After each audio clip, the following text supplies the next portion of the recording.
बिजली महादेव ऐसा शिवलिंग जहां हर 12 साल बाद गिरती है बिजली। हिमाचल प्रदेश जिसे देवभूमि के नाम से भी जाना जाता है, क्योंकि यहाँ अनेक देवी देवताओं का निवास स्थान है। इनमें से एक ऐसा रहस्यमय शिव मंदिर है जहां 12 साल में एक बार आकाशीय बिजली गिरती है, लेकिन इसके बावजूद भी इस मंदिर में कोई नुकसान नहीं होता है।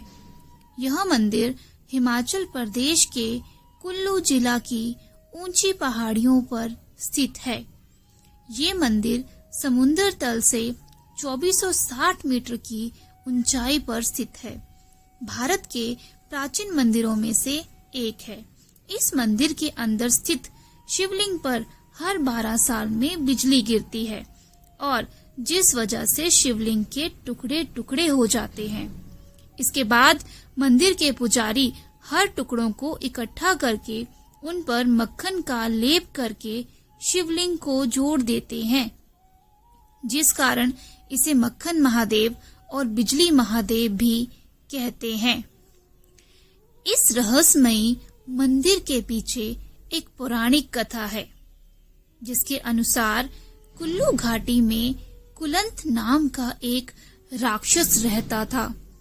एक दिन उसने रूप बदलकर विशाल सांप का रूप धारण कर लिया और कुल्लू के पास की नागनधार और मंडी की घोघर धार से होता हुआ लाहौल स्पीति से मथान गांव आ गया और उसने ब्यास नदी के प्रवाह को रोकने की कोशिश की, क्योंकि वो चाहता था कि यह पूरा क्षेत्र जलमग्न हो जाए और यहाँ के जीव जंतु पानी में डूबकर मर जाएं।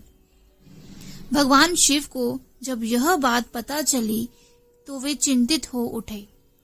उस दैत्य का अंत करने के लिए वह कुलांत के पास पहुंचे।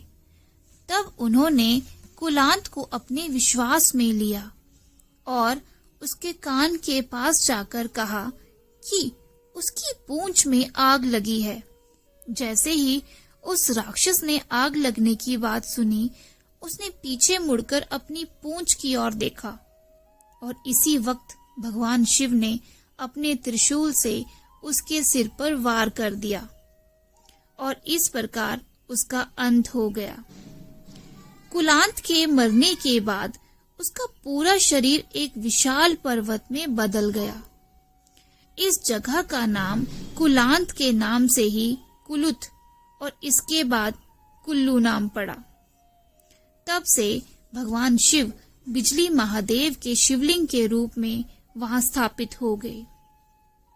कुलांत को हराने के बाद भगवान शिव इंद्र के पास गए और उनसे हर 12 साल में पहाड़ पर बिजली गिराने के लिए कहा, क्योंकि महादेव नहीं चाहते थे कि आकाशीय बिजली गिरने से किसी भी प्राणी या जीव जंतु को कोई नुकसान हो। और उन्होंने इंद्र से कहा कि कुलांत पर्वत पर मैं शिवलिंग के रूप में स्थापित हूँ, इसलिए आप हर 12 वर्ष में इस शिवलिंग पर बिजली गिराएं।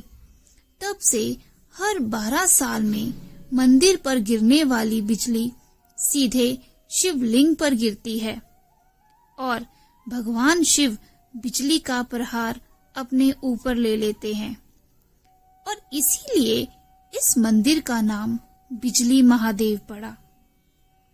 जब भी बिजली महादेव के शिवलिंग पर बिजली गिरती है तो वह टुकड़ों में टूट जाता है और वहां के पुजारी वापस इन टुकड़ों को मक्खन के साथ शिवलिंग को वापस जोड़ दिया जाता है। तो यह थी भगवान शिव की कहानी। आपको हमारी आज की कहानी कैसी लगी है हमें कमेंट करके जरूर बताएं और हमारी वीडियो को लाइक और चैनल को सब्सक्राइब जरूर करें। अंत में एक बार फिर से आपका बहुत बहुत धन्यवाद।